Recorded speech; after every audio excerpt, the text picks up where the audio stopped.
चलिए दोस्तों, मैं देवेश कुमार पाठक एस्ट्रोलॉजर आप सभी का अपने YouTube चैनल अल्टीमेट ज्योतिष गुरु में हृदय से वंदन करता हूं। एक बहुत ही महत्वपूर्ण वीडियो देने जा रहा हूं। बिल्कुल मत सोचिए कि यह वीडियो मैं डराने के लिए दे रहा हूं, लेकिन बहुत ही इंपॉर्टेंट वीडियो आपको देने जा रहा हूं। जो नया वेरिएंट आया है ओमिक्रॉन का, उसके बारे में मैं वो जानकारी आपको देने जा रहा हूं जो मुझे कल से, जब से मैंने इस पर और विस्तृत रिसर्च की है। मैंने बताया था कि नवंबर में आएगा, मींस नवंबर 20 के लगभग ये आया था। उससे पहले मैंने बताया था साउथ अफ्रीका से आएगा। सब कुछ बताने जा रहा हूं मैं आपको। और जब इसकी और आगे रिसर्च की है मैंने, तो वास्तव में आज मैं बहुत डिस्टर्ब हो गया। आप देख पा रहे होंगे, बिल्कुल डिस्टर्ब कि आगे एक और मुसीबत इस दुनिया के सामने आने वाली है। लेकिन इसको अगर हम अपने पास सीक्रेट करके रख ले तो भी इसका कोई मतलब नहीं रिसर्च का, इस जानकारी का। इसलिए मैंने उचित समझा आप सभी लोगों को मैं वो जानकारी दूं जो बिल्कुल नई होगी आपके लिए, दुनिया के लिए। कहां पर किस तरह से ये ओमिक्रॉन फैलने वाला है और क्या क्या इसके दुष्प्रभाव होने वाले हैं। बहुत ही महत्वपूर्ण वीडियो है पूरी दुनिया के परिप्रेक्ष्य में, वो मैं आपको बताने जा रहा हूं। देख पा रहे होंगे आप, Omicron express moving at dangerous speed. बहुत ही खतरनाक गति से ये दुनिया में फैलने जा रहा है। ये जो ट्रेन की गति है वो डेंजरस है। तो चलिए मैं आपको इसके बारे में ऐसी सटीक और महत्वपूर्ण जानकारी देने जा रहा हूं जो शायद अभी तक आपको नहीं मिली होगी और आगे भी हो सकता है आपको तब मिले जब वो घटनाएं घटित हो जाएं। तो बने रहिए पूरे वीडियो में और देखिए कि ये क्या परिस्थितियां आगे बनने वाली हैं। अगर अभी तक चैनल सब्सक्राइब नहीं किया है तो चैनल सब्सक्राइब कर लीजिए, अपने ग्रुप्स में शेयर करिए, कंटेंट्स अच्छे लगते हैं तो लाइक भी करिए और जुड़े रहिए, क्योंकि इस चैनल पर मैं आपको भविष्य में घटित होने वाली घटनाओं के बारे में पहले ही बताने का प्रयास करता हूं और आप देखते होंगे कि घटनाएं कुछ उसी क्रम में घटित होती पाई जाती हैं। तो चलिए आगे बढ़ते हैं और हम आपको बताते हैं कि एक्सप्रेस किस तरह से पूरी दुनिया में एक एक डेस्टिनेशन पर पहुंचने वाली है और क्या करने वाली है। देखिए, यह है वर्ल्ड का मैप, आप देख पा रहे होंगे, और इसमें साउथ अफ्रीका ये रहा, देख पा रहे हैं आप, लेसोथो, स्वातिनी। साउथ अफ्रीका कहां पे है, ध्यान से देखिए, बिल्कुल कोर समुद्री जिसको कहते हो, कोर का मतलब होता है अंत में, बिल्कुल कोर सी जो अफ्रीका का महाद्वीप है उसमें सबसे नीचे। ध्यान से समझते जाइए एक एक पॉइंट। मैं अनगिनत वीडियोस दे चुका हूं आपको जिसमें मैं इस थ्योरी को बार बार बता चुका हूं कि जब भी एक नया कोई वेरिएंट आता है, एक नई परिस्थिति पैदा होती है, तो समुद्री क्षेत्र से ही पैदा होती है। चाहे वो इंडिया में केरला ले लो, चाहे वो इधर आप ये क्षेत्र ले लो, वियतनाम है, ताइवान है, कोई भी क्षेत्र ले लो, चाहे वो आप ये फ्रांस, ये देख पा रहे होंगे पूरा समुद्री क्षेत्र, यूनाइटेड किंगडम, ये यूरोप पूरा समुद्री क्षेत्र से घिरा हुआ है, चाहे वो अमेरिका ले लें आप, ये समुद्री क्षेत्र यहां से, और चाहे वो आप ये क्षेत्र ले लें ब्राजील का, ये पूरा क्षेत्र आप देख पा रहे हैं समुद्री क्षेत्र से घिरा हुआ है। एक बार फिर सबसे खतरनाक वेरिएंट इसी साउथ अफ्रीका से आया है, जो बिल्कुल समुद्र के किनारे है, जहां कुछ भी दूर दूर तक और नहीं है। इसका मतलब है कि जिस किसी को भी इसको प्रसारित करना था वो आराम से यहां से इसको प्रसारित कर सकता था। यहां से इसकी शुरुआत हुई। अब ध्यान से देखिए, ये अगर देखें हम तो ये यहां पर 0 देख पा रहे होंगे आप, ये आपकी 0 डिग्री है जिसको आप प्राइम मेरिडियन कहते हैं, 0 ये आ रहे हैं। और साउथ अफ्रीका में ये वेरिएंट अस्तित्व में आया नवंबर 20 के बाद। हो सकता है पहले से अस्तित्व में हो, लेकिन पता चला दुनिया को उसी कालखंड में। इसका मतलब क्या है कि समुद्री किनारे से आया। एक एक थ्योरी समझते जाइए, मेरे पीछे वीडियोस देखते जाइए और सब कुछ समझते जाइए। मैंने बहुत कुछ बोला है इस पे। अब ये यहां से धीरे धीरे ये अफ्रीका के कॉन्टिनेंट को क्रॉस करके और इस कॉन्टिनेंट में तबाही मचाने जा रहा है। मैंने जो कुछ डेट्स निकाली हैं वो मैं आपको बताने जा रहा हूं। पहले वो मैं डेट्स बताऊंगा और उसके बाद फिर मैं इसके प्रभाव बताने वाला हूं। दुनिया पर क्या पड़ने वाले हैं, किस किस क्षेत्र में पड़ने वाले हैं। तो ध्यान दीजिए, 6 जनवरी 6 जनवरी 2022 आप देखेंगे कि पूरे यूरोप में त्राह ही त्राह है, जिसको आप पीक कहते हो। उस परिस्थिति में यूरोप 6 जनवरी तक आपको दिखाई देगा और 6 जनवरी से लेके 31 जनवरी तक पूरे यूरोप में आप देखेंगे भयंकर चीत्कार हो रहा है। हॉस्पिटल्स भर गए हैं, जगह बची नहीं है। इतने लोग प्रभावित हुए हैं जितने कि अभी तक बाकी डेल्टा या जो वेरिएंट आए थे उनसे नहीं हुए थे। बता चुका हूं पहले, भले ही फैटेलिटीज कम हो, मृत्यु कम हो, लेकिन ये ज्यादा उकसाने वाली परिस्थितियां होंगी, ज्यादा दिक्कत पैदा करने वाली परिस्थितियां होंगी, जो मैं अभी आगे बताने जा रहा हूं प्रभावों में। 31 जनवरी तक आप देखेंगे कि पूरा का पूरा यूरोप जो है वो त्राहिमाम त्राहिमाम कर रहा है। और साथ ही साथ ये जो जितने भी क्षेत्र आप देख रहे हैं अफ्रीका के, ये भी पूरी तरह से प्रभावित हो चुके होंगे। इसका मतलब अगर ये जीरो मेरिडियन आप देख रहे हैं तो ये पूरा का पूरा क्षेत्र जो आप यहां देख रहे हैं वो पूरी तरह से कराह चुका होगा, परेशान हो चुका होगा। 20 फरवरी 20 फरवरी तक आप देखेंगे प्रभाव तो यहां आने अभी से शुरू हो जाएंगे। आपको लगने लगेगा केसेस बढ़ने लगे हैं। अभी 2, फिर 4, 8, 16, 32, 64, 128, 256 इस क्रम में।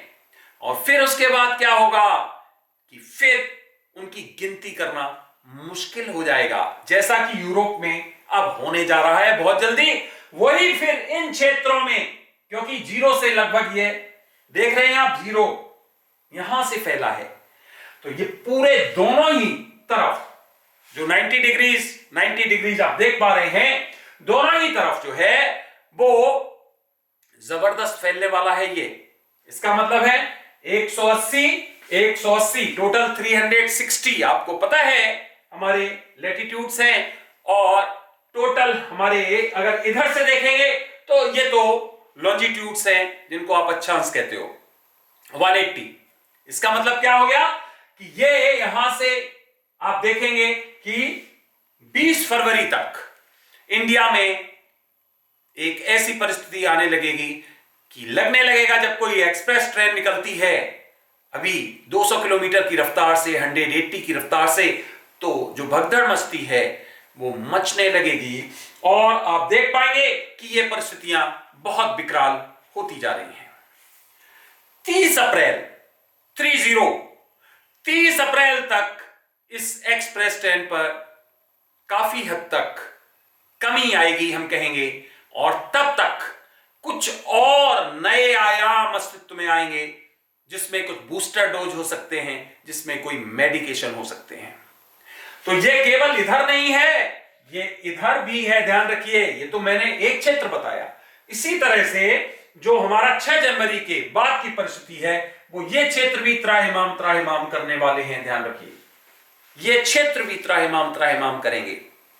और खास ख्याल रखिए, ये जो आपका साउथ अमेरिका का ये क्षेत्र आप देख पा रहे हैं, ये वाला क्षेत्र, ये फिर एक बार समुद्री क्षेत्र, यहां से कोई और उत्पत्ति हो सकती है, कुछ नए वेरिएंट की होगा। समुद्र के किनारे क्षेत्रों में ज्यादातर उसका सृजन होने की संभावनाएं हैं। तो ये पूरे क्षेत्र जो है फिर खुले हुए हैं, और ये जो हमारा नया ओमिक्रॉन है इस तरह से 30 अप्रैल तक दुनिया में भयंकर परिस्थितियां पैदा करने वाला है। अब क्या होगा, इसके परिणाम क्या होंगे, एक एक करके सुनिए। पहला point, heavy load on medical facilities. अभी हम पिछले 2 सालों में बहुत कुछ भुगत चुके हैं, पूरी दुनिया सफर रह चुकी है और उन्होंने बहुत तबाही देखी है। आप देखेंगे कि मेडिकल फैसिलिटीज पर इतना बर्डन आने वाला है, हॉस्पिटल्स हैं, डॉक्टर्स हैं, सभी विचलित होने वाले हैं, सभी जगह नो वैकेंसी की एक बार फिर बोर्ड लगने वाला है, मैनेज करना मुश्किल होने वाला है। यूरोप जिसको बहुत एडवांस कहा जाता है मेडिकल फैसिलिटीज में, बहुत बुरी परिस्थितियां वहां पर भी होने वाली हैं, चाहे वो डेनमार्क हो, चाहे वो फ्रांस हो, चाहे वो जर्मनी हो, चाहे यूके हो। आप देखेंगे एक बार फिर, चाहे वो यूएसएसआर मींस रसा हो, आप देखेंगे एक बार फिर परिस्थितियां बहुत विपरीत हो रही हैं। बता रहा हूं फेटेलिटीज कम का मतलब ये कतई नहीं है कि ये कम खतरनाक है। जब अस्पतालों में जगह नहीं होगी, जब लोग बीमार होंगे, तो क्या होगा? भले ही वो उनकी मृत्यु ना हो, लेकिन कितना बर्डन हो जाएगा उसको आप महसूस कर सकते हैं। Point number 2, Housefull in hospitals बता चुका हूं। थर्ड, डिसकंटेंटमेंट इन मेडिकल स्टाफ। स्टाफ जो मेडिकल स्टाफ है, जो एक्सपर्ट हैं, वो बुरी तरह से थक चुके हैं, ऊब चुके हैं और उनमें भयंकर असंतोष की परिस्थितियां होने वाली हैं। इसके आगे मैं नहीं बताऊंगा क्योंकि वो बताना अच्छा नहीं है। कई क्षेत्रों में आप कुछ विशेष न्यूज सुनेंगे, मेडिकल स्टाफ पूरी तरह से डिजेक्टेड होगा, डिसकंटेंटेड होगा और कई तरह की चीजें आप सुनेंगे जहां डॉक्टर्स समय से पहले त्याग पत्र दे देंगे या आगे जॉब कंटिन्यू नहीं करना चाहेंगे या कुछ और अप्रत्याशित घटनाएं दिखाई दे रही हैं। मैं पूरा विस्तार से आपको नहीं बताना चाहता हूं। Next point, uproaring public resentment.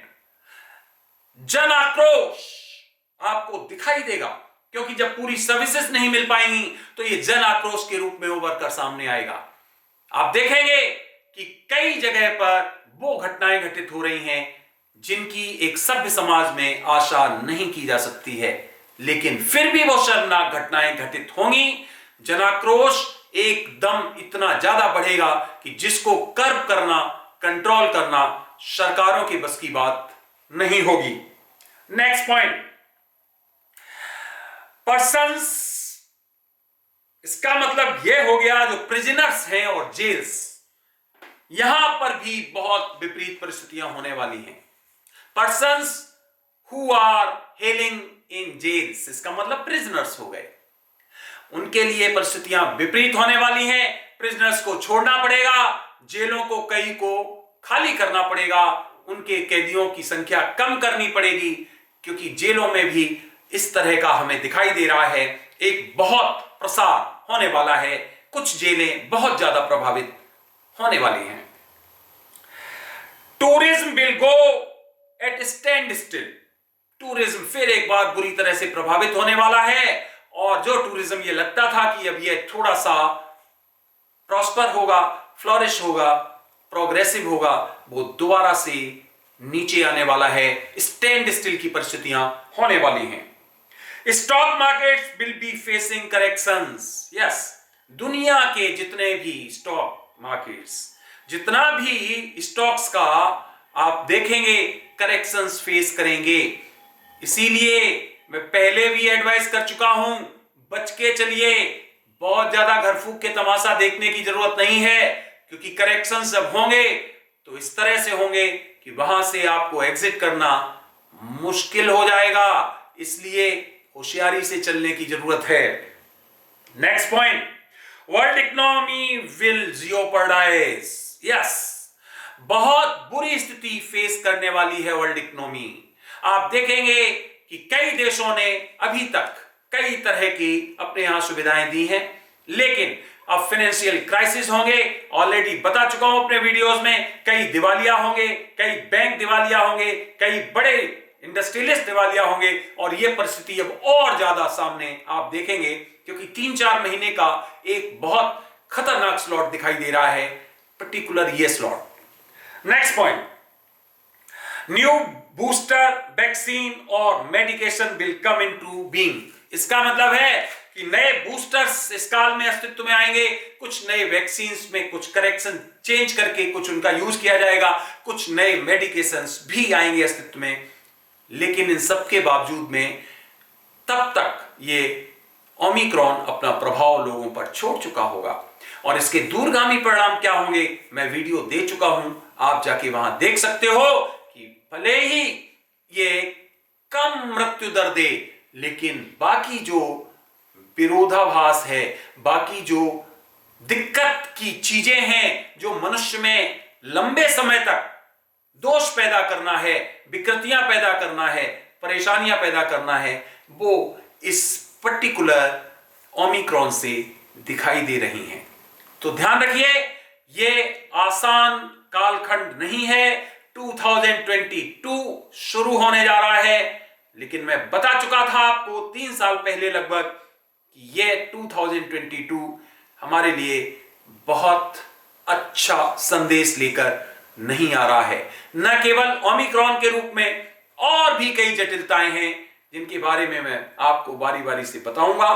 फिर भी घबराने की आवश्यकता नहीं है, कोशिश करिए कि फेस करें और होशियारी बरतें।